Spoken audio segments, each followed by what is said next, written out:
Yes, everyone, you know what time it is. It's your boy Jack and Dave here to bring you a very brief, hopefully, evening headlines regarding the news around Tottenham Hotspur and a potential bid to take over the club from, I believe, an Iranian American by the name of Jahm Najafi over in Phoenix, Arizona. It's actually where the Outlad's originally from, Dave, in case you wanted to know. Uh, that's his hometown. But it is kind of maybe news that had a bit of quick fire. It started off really fast, like wildfire. We were maybe getting a bit excited. Some people maybe even woke up with a stiffy. Who even knows? Plenty of people were probably quite excited about the news. And then it kind of seemed Mhm. to probably hit a bit of a pit stop or hit maybe a bit of a, I don't know, a wall, let's say, or even maybe has just, fallen out or collapsed altogether, says maybe some reports. But it is an interesting one. I think it's one maybe just giving you all the details on, I guess, everything that we know so far. And then we might, pick it up another day, maybe in the future or Mhm. something like that. But really just here to deliver the news. But Dave, how are you? How are you doing today?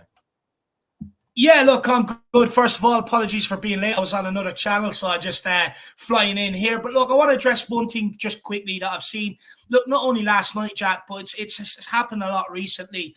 Look, I get times are tough with Tottenham and it's frustrating, but you know, a community that we all loved each other and we all got on. It's people are starting to see little bits and pieces of arguments and stuff like that in the chat.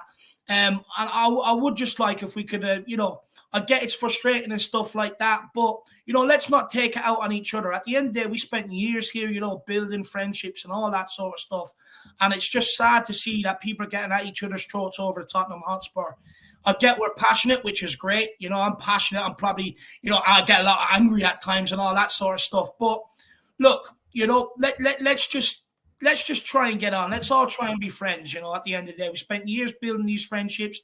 Let's not knock them down over one night.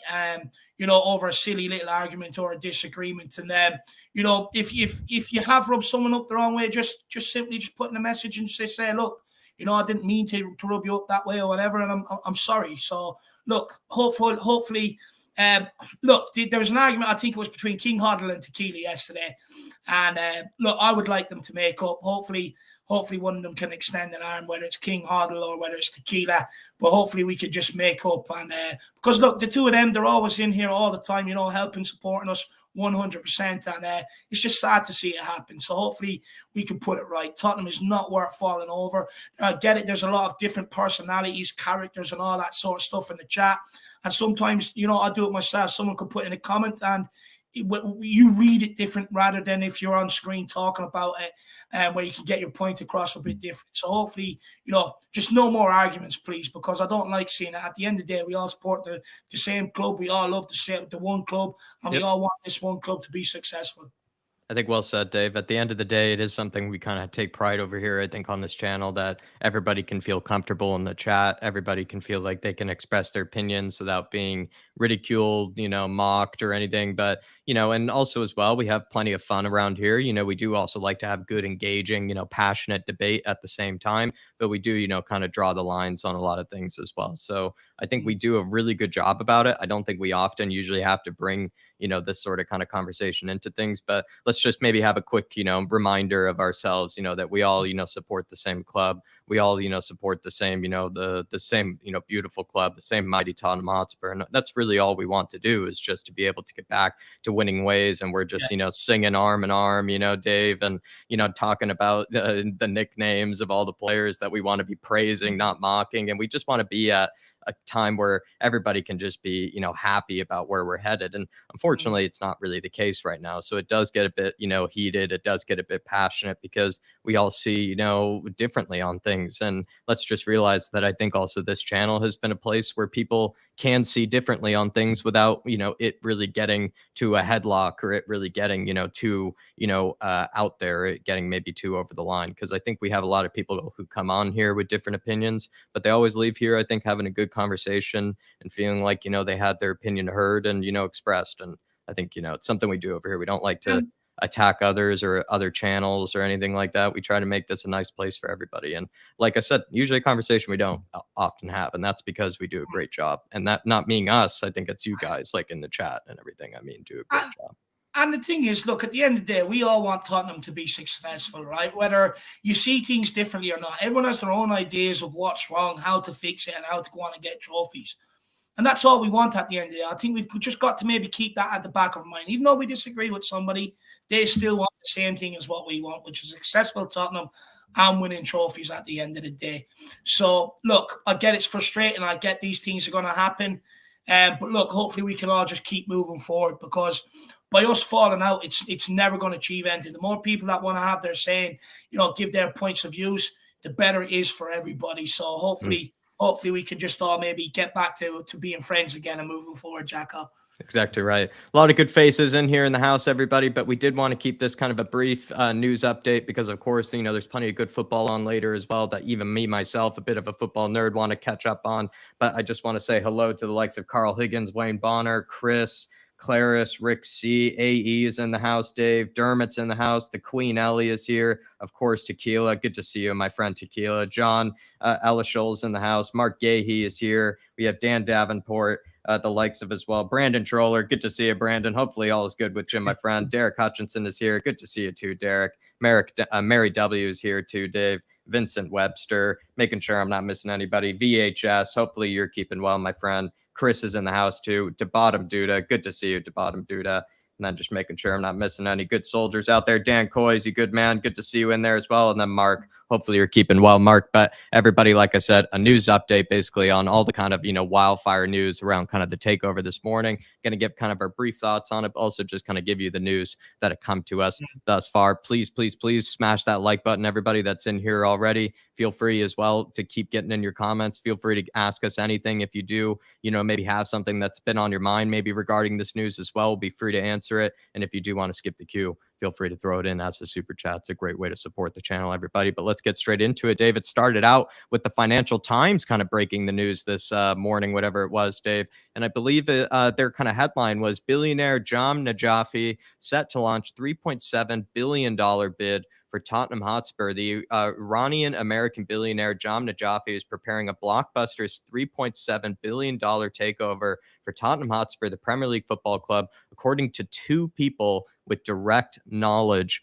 of the plans. And just a bit of information on Najafi, Dave. He is an Iranian American, originally born in Iran. And I actually found this quite crazy. This is how quick the Spurs fans were on the news, Dave. When I went to his Wikipedia today, they said he was born in Levy Out, Iran. I haven't heard of that town in Iran. Maybe, it's just popped up recently, but I guess, some people on the Levy Out train have already started editing his Wikipedia details, but he's born in Levy Out, Iran. So I don't know exactly what town he was born.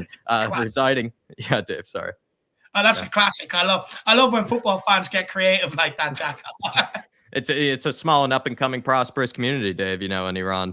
But he is though currently residing in Phoenix, Arizona. That's actually where originally my outlet is from. And I said, regardless if you're Enoch out, Enoch in, Phoenix does have incredible Mexican food. So maybe hopefully, Najafi could perhaps build us the longest taco bar or something like that, in the stadium. That could be nice. Chair of MSP Sports Capital, who's also interested in working with a consortium of investors to structure the bid and is weeks away, apparently, from formally approaching Spurs owner Joe Louis. Najafi is also interested or is also invested, into McLaren Racing and X Games, which is that, snowboarding, skiing kind of, competition stuff, and is a minority owner in the Phoenix Suns. The Phoenix Suns, I would say, just quick, kind of brief basis. I did reach out to some people who are true Phoenix Suns fans. I used to be a fan when I actually followed the NBA way back in the days as Steve Nash, but a lot of things have happened since then. But what I would say is that if he was around maybe in those days, like they are like sort of a maybe team that punch above their weight, but they also maybe, I don't know, they kind of do operate within their means. And I wouldn't say they've always been a big splash the cash, type of NBA team, but also American sports clubs operate at a very different kind of, manner that, the Premier League do. But they did just buy Kevin Durant, which is a huge player to bring in. And that's definitely a big acquisition. So maybe they're thinking big now with these purchases. Dave, any kind of quick initial thoughts with what I've had to say? No, look, keep it moving, Jacko. I gave my thoughts on it earlier on in sort of a short video. So look, I can move on, yeah, I'll move on here. other details, everybody, is that, and this is kind of, again, coming from the Financial Times and everything, is that Najafi would, yeah. Sorry, I apologize. I did promise Mark you'd answer this, and Jack has gone and trying to get some answers. I don't know whether you have the answers from him, but does he give transfer money to clubs in Europe that they own? I did ask you about the basketball team, Jacko. I did see that they have, also some interest in some clubs like in Belgium and Spain, but from what Yeah, I saw, they didn't even list like the clubs, and I didn't do yeah. much research deeper than that, Mark, when it comes to those clubs. If you actually told me which clubs those were, maybe I would give you a brief, explanation on maybe how they're doing or maybe my thoughts on those clubs that they might be invested in. But they said like Spain, Belgium, and I believe another country that I'm forgetting. I think it was another one, but they didn't exactly, go much more specific than that from what I could see. Financial Times saying the Najafi offer would value THFC's equity at around $3 billion before adding about $750 million of debt on the club's books. The bid is structured so that the MSP Sports Group and its partners will put forward 70% of the purchase price, while backers, mainly from Abu Dhabi, will contribute 30%. Joe Louis is open to selling THFC, but not for Jahm Najafi's planned $3 billion offer, with Louis wanting closer to $4.5 billion, said Sami Mokbel. And then Daniel Levy is understood to have welcomed a number of potential buyers to the Tottenham Hotspur Stadium on a number of occasions in recent months. This is where I would like to start, or maybe stop, Dave, just kind of briefly, is, kind of that Sami Mokbel part where it's kind of like, even if maybe this has collapsed, even if there's nothing to it and it's, it's already dead and buried, we're kind of getting two different stories here. We're getting kind of them always, shutting down the rumors of any, club getting interested. But it feels like more than ever, we are getting rumors of this kind of thing popping, in and about. What do you make of that? Look, I'll be honest. I think that I was actually just on another channel, and at time added on, and it's not something I really thought about. But he suggested to me, do you think that maybe they rejected the offer because it's nowhere near the valuation, and they want, them to come back with, or put the statement out there to say it's not for sale because they want their value. So it means, hopefully it makes them more proactive to come in with their 4.5 billion valuation of the football club. And that's probably why they were so quick to shut it down. But if you look at evidence, Jack, it was only so long ago they were speaking to QSI about potential investment. They had that Singapore billionaire there last year where they were also talking to him about potential investment or takeover. And look, Joe Louis, I think the club was put into a trust. Or his shares were put into a trust. He's getting on in life, He's so for me, I think we are looking to sell, but what I will say to Spurs fans is we're already over £1 billion in debt. Now I know 800 million of that is long-term structured debt, okay, but adding another 7.5 billion onto that, Jack, is going to put us in around £2 billion in debt. Also, they mentioned about the infrastructure, because I know there's planning permissions if they were to buy Tottenham that come with that for hotels, this, that, and the other. And what I would say to Spurs fans is I know we're desperate for new owners, 100% get that. And look, I wouldn't be opposed to having new owners in here either if it meant they wanted to come in and spend money on the team and hopefully bring us trophies. But that has to be their guarantee. But we can't also jump at the first offer that comes in. We have to know, are they going to put us further in debt? What their real intentions are for this football club? What's the plan they're putting to the fans? And we have to make sure ultimately that it's right for us, that they are going to give us what we want, which is to make us competitive on the football pitch year in, year out for trophies. And we have to make sure that first and foremost, that's the guarantee rather than just jumping at every offer that comes in, because we've already got one group that are very interested in infrastructure. This guy in the statement that came out today from the Financial Times also mentioned about the infrastructure. And the last thing we want to do is sell from one guy to another guy that's going to do the exact same thing for us. So we have to make sure this is right. An interesting kind of, I don't know if it's a development, that's the wrong word, but like something I could add to this is that I could see why the Americans would be invested in it, Dave, because or be interested in it, because the real estate aspect to it is, I would say very Yankish, or it is, quite, American, to be maybe interested in all the real estate kind of revenues that they have, all the revenue streams from the NFL, revenue streams from the concerts, revenue streams from a brand new stadium that they themselves, right? They don't have to like build or, come up with the plans for. It's kind of already built and kind of handed to them. They probably might even see that as like, a bit of an added bonus as well. They have a lot of real estate that they can get stuck into for the different revenue streams.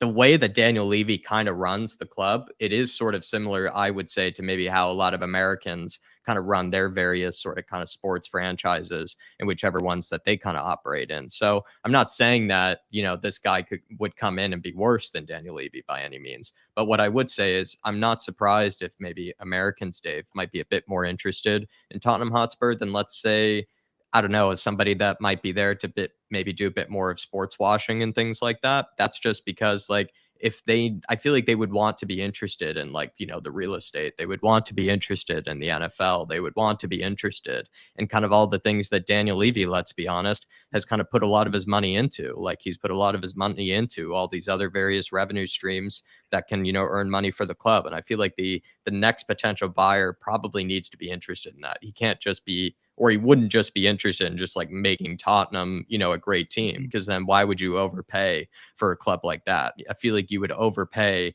for a club like Spurs because you're interested in those revenue streams that we now have and everything that other clubs don't. If you wanted to just, Dave, like make a great team and just like challenge in the Premier League and like make a great name for yourself as an owner, you wouldn't buy Spurs because there are cheaper options out there, for you. So I think that's the thing, is the people that might come in for Spurs are going to be interested in, the stadium. They are going to be interested in the NFL and all that stuff, if that makes sense.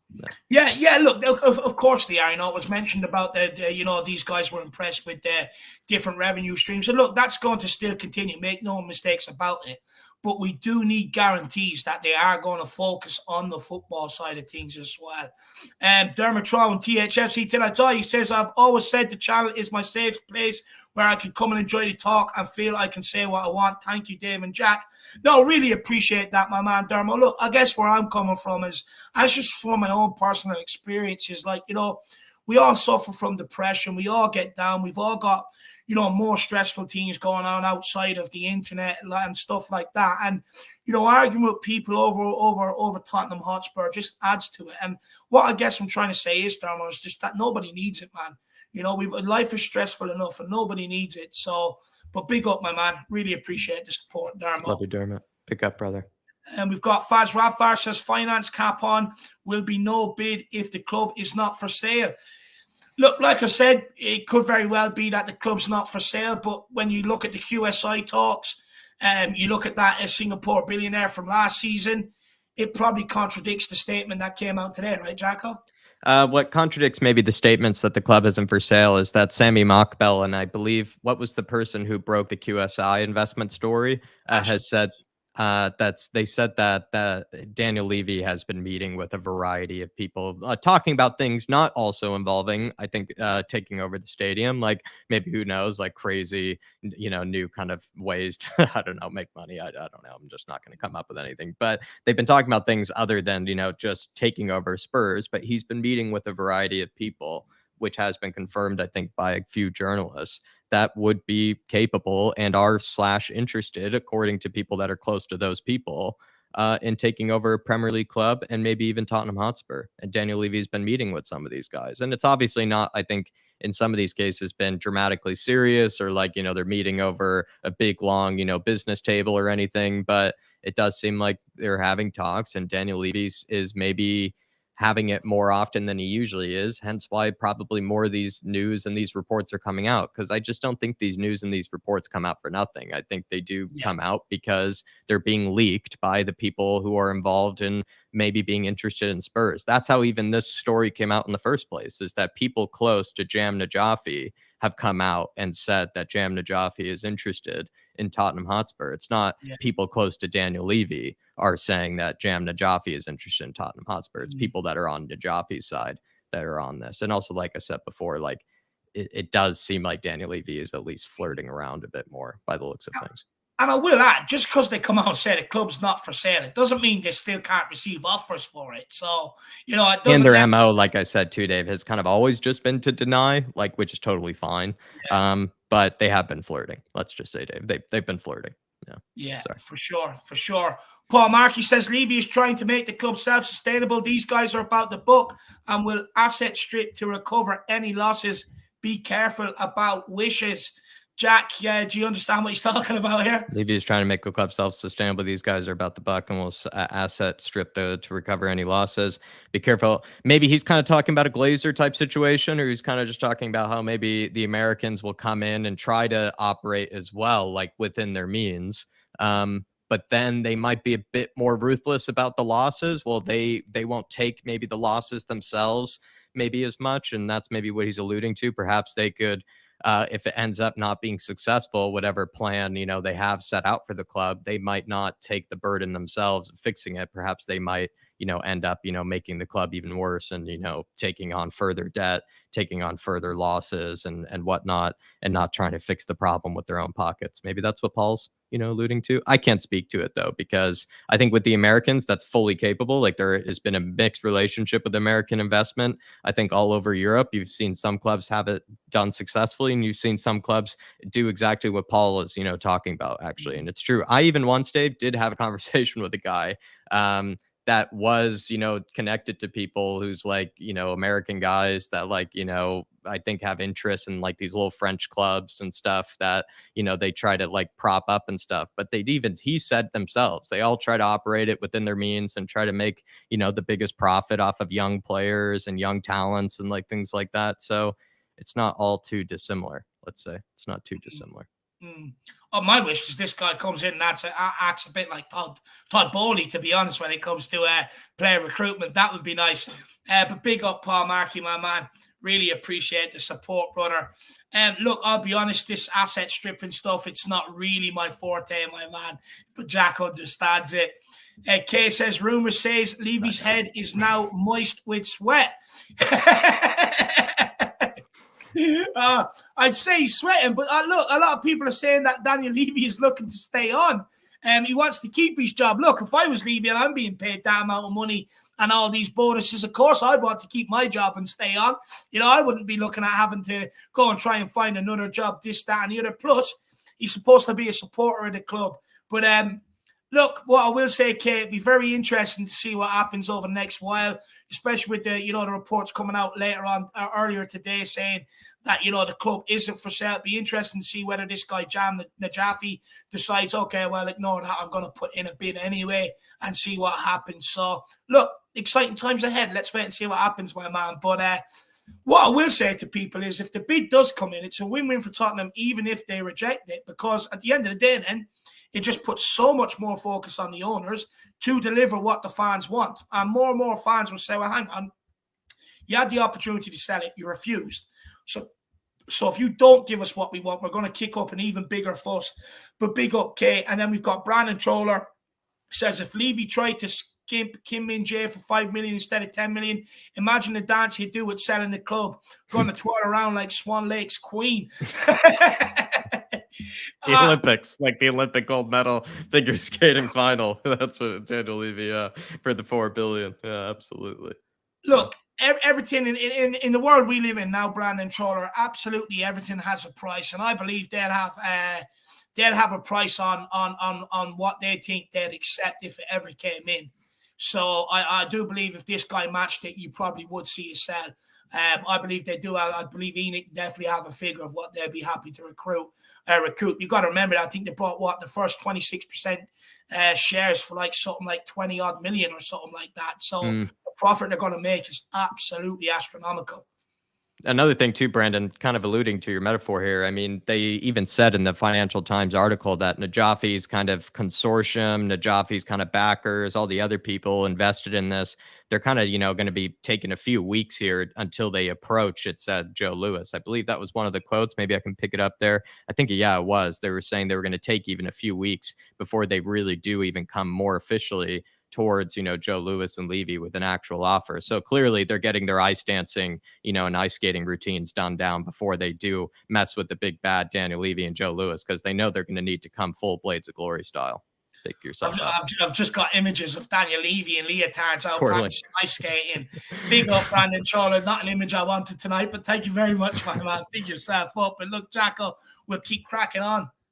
Please do, everybody. But smash the like button. I saw 46 likes so far, 130 in the house, everybody. So please do smash that like button. But we're going to get moving on with a few more bits of kind of the news that we've seen come up today. Sources are convinced that Daniel Levy, like Dave kind of alluded to, are convinced that Daniel Levy will want to retain his position, at least in the short term, at Spurs as part of any takeover. And then Matt Law also said at the Daily Telegraph, saying Spurs want upwards of $3.5 billion for any sale. And that even then went a little bit further, with Alistair Gold saying as well, Spurs are valued internally at beyond £4 billion, far higher than the figures attributed to any potential Najafi-led approach. Dave, Daniel Levy, like you maybe kind of sneak peeked a little bit earlier, like he does want to stick around no matter what. So even if this does fall through, even if this kind of collapses, the next person that comes in, they'll have to maybe deal with that part of the negotiations as well, that Daniel Levy will want to stick around. Yeah, look, like I said, high wages, high bonuses. I mean, why wouldn't you want to hold on to that job? Supposedly a Tottenham fan as well. Look, if you want me to take maybe the what would you call the approach? Out of fairness for the debate, right? You look at Daniel Levy, the way he operates, maybe you could make the argument that instruction comes from the owners that we currently have, that they don't want to keep pumping money in and they want to make Tottenham self-sustainable. But look, we also accuse these new guys of coming in being all about the book. You've got to remember, Tottenham, the way these owners run at the minute, they're also about the book. So they're all just as bad as each other. But with Daniel Levy staying on, I'm not really sure what benefits that will have, as most fans don't want him here anyway. But you've also got to remember, he is the paid guy, the paid face of the club, so that any abuse that comes, it goes to him rather than the owners. But look, Daniel Levy, he in that documentary on Spurs play, he's in every brick of that stadium, Jack. You know what I mean? He sees it as a bit like his baby, and I don't think he will want to give it up too easy, if you want me to be brutally honest. But at the end of the day, Jacko, it's up to these new owners whether, if they want to keep him or not. And that's it at the end of the day. Yeah, if you come in with the money and you're taking them over, you get to make the decisions. Absolutely right. You get to buy him out of it. That's a good point that you make there. It's not really up to him. But that is also everybody that Ali Gold, like I said before, kind of said that it was more around £4 billion that they sort of evaluate themselves internally. And then last and certainly not least, this was maybe the water poured on maybe the fire around the news, was that Tottenham are not for sale and owners are committed to their long-term plans amid interest from Jahm Najafi, and that has come from Sky Sports. So do you feel like, Dave, it reached maybe an end here? Have we reached a wall? Is it like could be still ongoing, like maybe the Financial Times suggested, or is maybe this Sky Sports kind of a breakthrough here maybe legitimate, that it actually is maybe collapsed, or there's really no hope in it at all? Well, the way I see it, Jacko, is look, there wouldn't be a valuation of what they accept, like Alistair Gold of $4.8 billion if they weren't looking to sell, right? You wouldn't have that valuation around. They were knocking around. You wouldn't have journalists knowing that sort of information either.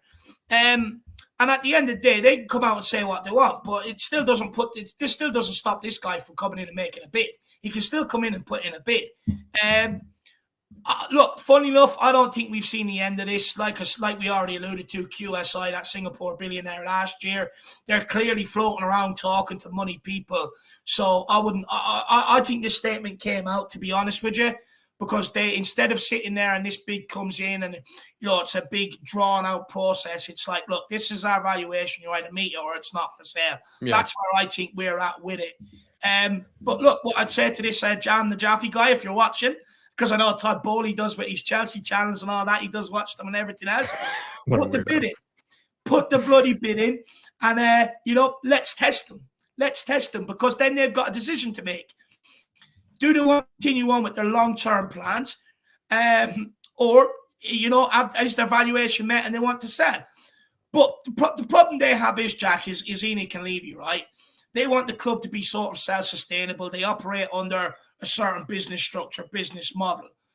But it's not quick enough for Spurs fans. And we've got bigger problems on the horizon. We've got 12 players out on loan. At least 8 of them need to be sold. We've also got shit in the squad right now that need to be moved on. We've got more big investment that needs to be made.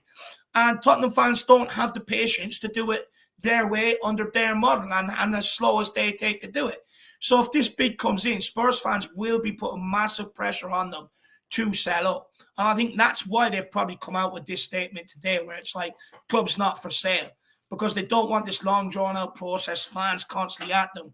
So they're better off coming out, nipping it in the bud and waiting to see if this guy will stump up what they want. But I don't think this is over.